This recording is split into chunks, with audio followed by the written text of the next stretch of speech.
Alright guys, we're going into the McNutt house. Mr. McFerrin is showing us a tour of the house.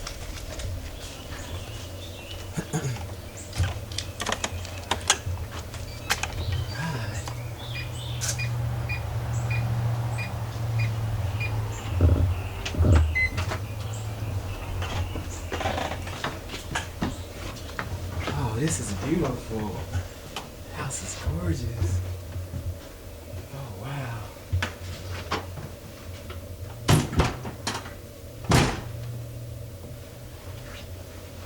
Sorry.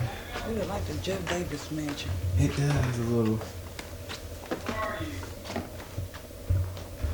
Where? Oh you man, have this you? is beautiful. Okay. All right, don't let him worry you. He'll worry the horns off of you to head full. All right. So, is that Mr. McNutt right there? Yeah. It's Alexander Gallatin McNutt. Oh wow. Born in 1802 up in Virginia. So he's from Virginia, 1802. This is so beautiful. Oh man. So is this like a little dining area or? That used to be a porch. Okay. And overhead was a balcony. Oh, Porch and okay. balcony were in the back, not the front. Oh man. Emma firstborns?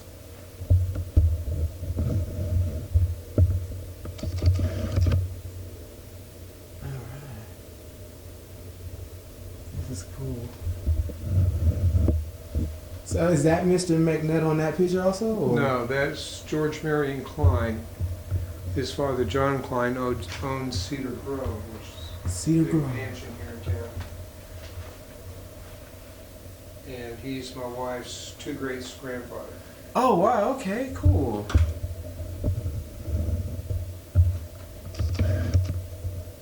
This is so cool.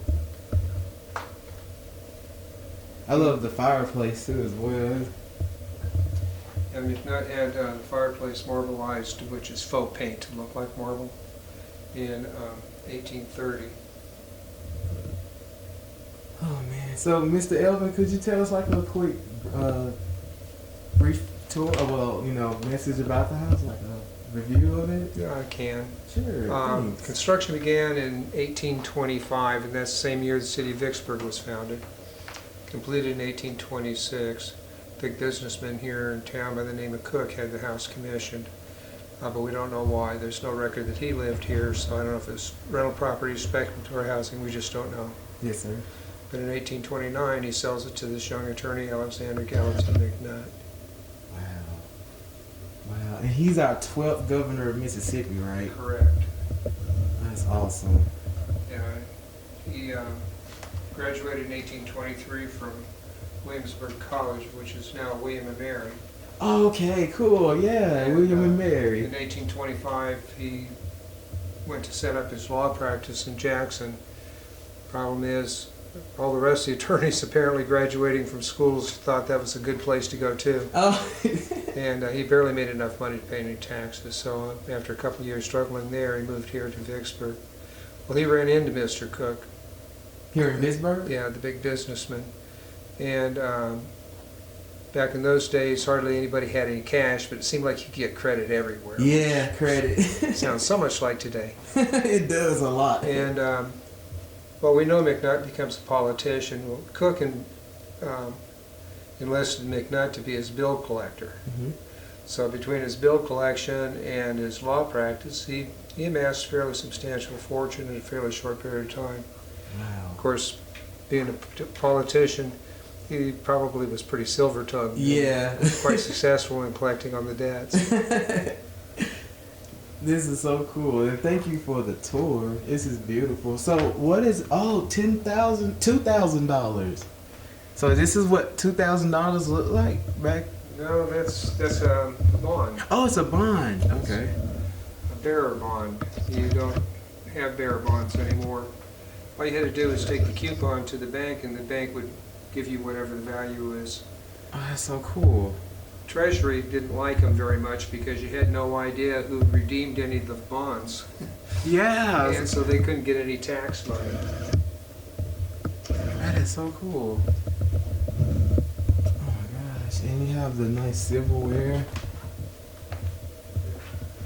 John Klein had his own silversmith shop, and so we've got a number of spoons that came from different sets that he had.